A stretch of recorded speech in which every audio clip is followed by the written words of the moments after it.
مشہور شاعر اختر نعیم خادمی صاحب کا ایک بڑا پیارا شعر ہے کہ بند رکھتے ہیں زباں لب نہیں کھولا کرتے، بند رکھتے ہیں زباں لب نہیں کھولا کرتے، اور چاند کے سامنے تارے نہیں بولا کرتے۔ Hello friends, I am a motivational speaker Anwar Noori. سناتا ہوں آپ کو دلچسپ کہانیاں اور دل کو چھو لینے والی وہ باتیں جو زندگی کے ہر موڑ پر کامیابی حاصل کرنے میں آپ کی کچھ مدد کر سکیں۔ آج کا میرا ٹاپک ہے یہ بے وقوفی ہرگز نہ کریں۔ دوستو، آپ بھی جانتے ہیں کہ بے وقوف انسان اکثر اپنی جہالت کی وجہ سے نقصان اٹھاتا ہے، بے وجہ کی ضد کی وجہ سے خود کو ہلاکت میں ڈالتا ہے اور اپنی بے وقوفیوں کی وجہ سے بدنصیبیوں کو دعوت دیتا ہے۔ ایک ایسے ہی بے وقوف انسان کی آج میں آپ کو کہانی سنانا چاہتا ہوں جو حضرت عیسیٰ روح اللہ کے ساتھ کہیں سفر پر تھا۔ آپ جانتے ہیں حضرت عیسیٰ علیہ السلام کو اللہ تعالیٰ نے روحوں کو دوبارہ جسم میں ڈالنے یعنی مردے کو جلانے کی ایک معجزہ عطا فرمایا تھا۔ یہ جاہل جب آپ کے ساتھ سفر میں تھا تو اس کی نظر کہیں ایک جگہ گڑھے پر پڑی جہاں پر بہت ساری بوسیدہ ہڈیاں پڑی ہوئی تھیں۔ ان ہڈیوں کو دیکھ کر اس نے حضرت عیسیٰ علیہ السلام سے کہا کہ اے روح اللہ، وہ کیا اسم اعظم ہے جسے تم پڑھ کر مردوں کو جلا دیتے ہو؟ وہ اسم اعظم مجھے بھی سکھا دو، میں ان ہڈیوں کو دوبارہ زندہ کرنا چاہتا ہوں۔ آپ نے اس بے وقوف کی بات سن کر ناراضگی سے کہا کہ خاموش رہ، تیری زبان اس لائق نہیں کہ تو وہ اسم اعظم پڑھ سکے۔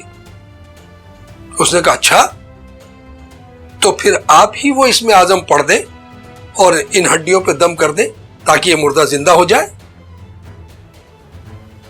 آپ نے اسے سمجھانے کی بہت کوشش کی مگر وہ لگاتار اسی طرح اس ہڈیوں میں روح پھونکنے کی، انہیں دوبارہ زندہ کرنے کی مانگ کرتا رہا۔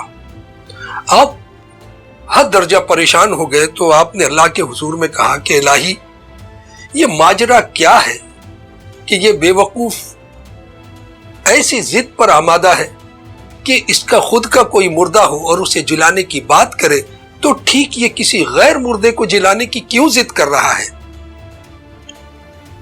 آسمان سے ندا آئی، اے عیسیٰ، اس میں حیرت کی کیا بات ہے کہ بے وقوف انسان بے وقوفیوں کو تلاش کرتا رہتا ہے اور بدنصیبی بے وقوفوں کا گھر تلاش کرتی رہتی ہے۔ بہرحال کافی دیر ہو گئی جب وہ لگاتار حضرت عیسیٰ علیہ السلام کو اس بات کے لیے اصرار کرتا رہا کہ ان ہڈیوں میں جان پیدا کریں، اس میں روح پھونکیں۔ آپ اسے لگاتار سمجھاتے رہے یہاں تک کہ وہ آپ کی گستاخی پر اتر آیا۔ اس نے کہا کہ عیسیٰ، مجھے نہیں پتا تھا کہ آپ معجزہ دکھانے کے معاملے میں اتنے کنجوس ہیں، یا پھر شاید اب آپ کی زبان میں وہ پہلے جیسی تاثیر ہی نہیں رہی ہے۔ یہ سننا تھا کہ حضرت عیسیٰ علیہ السلام نے جلال میں آ کر اس مردے پر پھونک ماری اور ان ہڈیوں میں سے ایک خوخار، ایک خوفناک شیر نمودار ہوا۔ شیر نمودار ہوتے ہی اس نے اس شخص پر جھپٹا مارا، اسے چیر پھاڑ ڈالا، یہاں تک کہ اس کی ہڈیوں کو بھی چور چور کر دیا۔ حضرت عیسیٰ علیہ السلام یہ واقعہ دیکھ کر حیران رہے۔ آپ نے اس شیر سے پوچھا کہ تو نے اس شخص کو کیوں مار ڈالا؟ شیر نے کہا کہ اللہ کے نبی، ایک تو یہ کہ یہ شخص اپنی بے وقوفیوں میں حد سے گزر رہا تھا، اور دوسرا یہ کہ یہ آپ کی بے ادبی اور آپ کی توہین پر اتر آیا تھا۔